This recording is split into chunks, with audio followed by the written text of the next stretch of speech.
ये राकब चड्ढा जो है, राकब चड्ढा हो, ये जितने भी ये सब पैसे कमाने वाले लोग हैं। कल तक मिश्रा क्या था, इनका खेल जो चल रहा, दिमाग को डाइवर्ट करना है। ये अड्डा चड्ढा पड्डा, ये कौन है? आम आदमी पार्टी। अब ये पलटी मार के आप बीजेपी में चले जाएंगे। जितने राज्यसभा सांसद राघव चड्ढा आम आदमी को छोड़कर जिस प्रकार से उन्होंने बीजेपी का दामन थामा है, जिसके बाद वो भयंकर ट्रॉल हो रहे हैं। उनके फॉलोअर्स जो कल तक उनके समर्थन में उतरे हुए थे, आज उन्हें दम भरकर गरिया रहे हैं। इसको लेकर रफाकत अली क्या कुछ कहना चाहेंगे? राघव चड्ढा ने मारी पलटी और अपने साथ साथ अन्य लोगों को भी ले गए।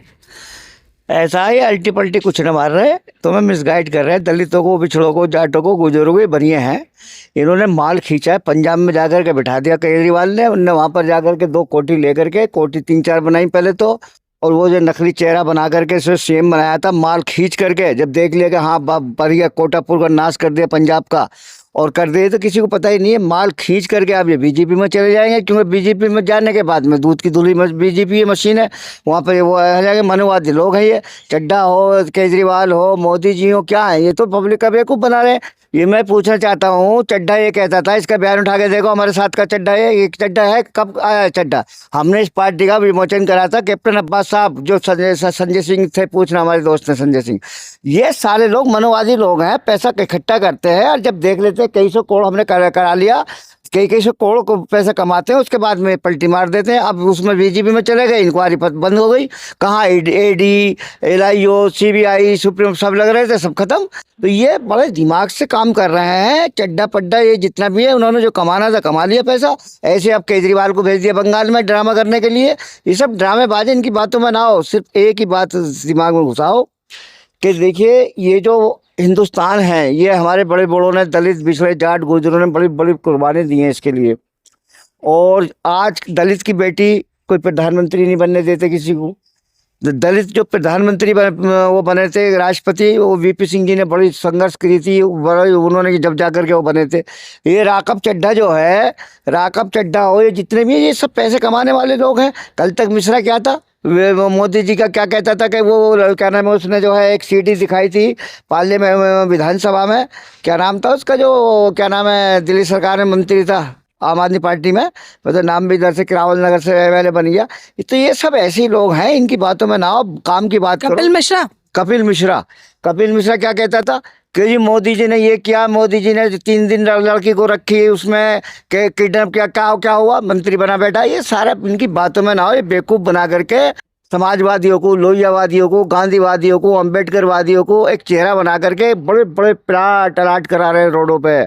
उनकी किताबें क्या नाम है, विमोचन करा रहे हैं, उनसे एड ले रहे हैं, विज्ञापन ले रहे हैं।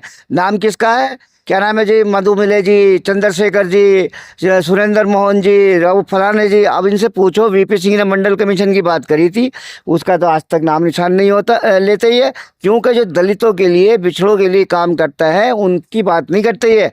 अब ये महिला का मुद्दा चल रहा है, जो युवा पीढ़ी भी है, युवा पीढ़ी से पूछना चाहता हूँ, ये कोटे के अंदर कोटा लालू जी ने अब से 20 साल पहले मांगा था। कोटे के अंदर कोटे का मतलब क्या होता है? कोटे के अंदर कोटे का मतलब होता है दलित, पिछड़ा, जाट, गुजर, सारी 10 महिला जो है उसके अंदर जो है कोटे के अंदर कोटा क्या आती हैं। और इसमें कोटे के अंदर कोटे का मतलब महिला, इन्होंने तो पहले ही बिल पास कर दिया था, लागू क्यों नहीं करते? ये सिर्फ दलितों को, पिछड़ों को, जाटों को, गुजरों को, मुसलमानों को मिसगाइड कर रहे हैं, गुमराह कर रहे हैं।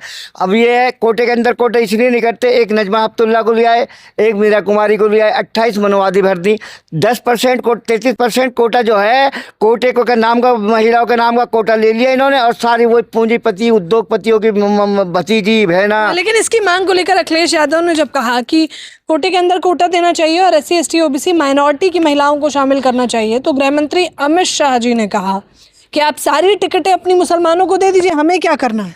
उनसे पूछिए, पहले अमित शाह जी से मैं पूछना चाहता हूँ, गृह मंत्री महोदय से, कि वो जो है एक मेंबर ऑफ पार्लियामेंट बताएं जिसको उन्होंने टिकट दिया हो दिल्ली से। एक वहाँ वो होता है सिकंदर बख्श होता है, वो भी इनके ज़माने में नहीं।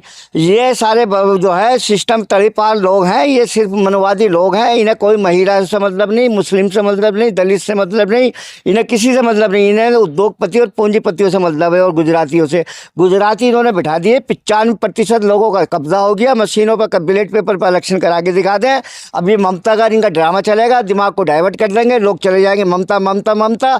डीएम के अंडर में आता है। मैंने 10 बार कहा है, मैंने रात को लालू जी के लड़के से कहा था 75 सीटों की 45 सीटें होने जा रही हैं, हो गई। और पहुंची प्रशांत किशोर के पास, वो भी मैंने उसको बोला, तो मेरे से बात भी करता है वो कभी कभी, तो मैंने उसको बोला, जो बोला वही हुआ। और आज फिर मैं बताने जा रहा हूँ, ये कॉन्ट्रैक्ट है मनुवादियों का, दलितों को रोकने के लिए, जाटों को रोकने के लिए, मुसलमानों को रोकने के लिए, विछड़ों को रोकने के लिए कॉन्ट्रैक्ट है। अब पलटी मार देंगे कौन? एक बात बताओ, 37 सीटें जो है चंद्रबाबू समाजवादी की है, किसकी है?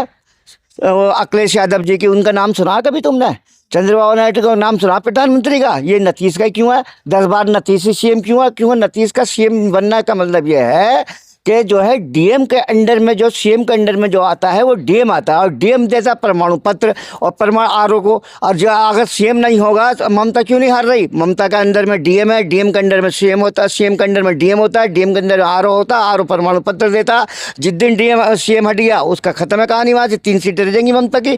लालू जी की 37 सीटें हैं बिहार में, member of parliament. Uttar Pradesh से जो बनता है कोई, तो वो प्रधानमंत्री। लालू नहीं, अखिलेश यादव की 37 सीटें। 37 सीटें में मैं क्या कह रहा हूँ, अखिलेश यादव जी की भी हैं, और क्या नाम है, लालू प्रसाद बिहार और यूपी से प्रधानमंत्री बनता है। इन्होंने दोनों से रोक दिया ईवीएम द्वारा। अब इनका खेल जो चल रहा, दिमाग को डाइवर्ट करना है, ये अड्डा चड्डा पड्डा, ये कौन है? आम आदमी पार्टी। अब ये पलटी मार के आप बीजेपी में चले जाएंगे। जितना नोट घसोटा होगा परसेंट के हिसाब से कोटे पर्दे के पीछे काम हो जाता है इनका। कह रहे हैं अपने फायदे के लिए राघव चड्ढा ने पलटी मारी है और इसके सीधे तौर पर हम खिलाफ हैं। आप लोग भी मुझे अपनी राय दें। कैमरामैन नावेद के साथ ज्योति यादव, हिंद समाचार।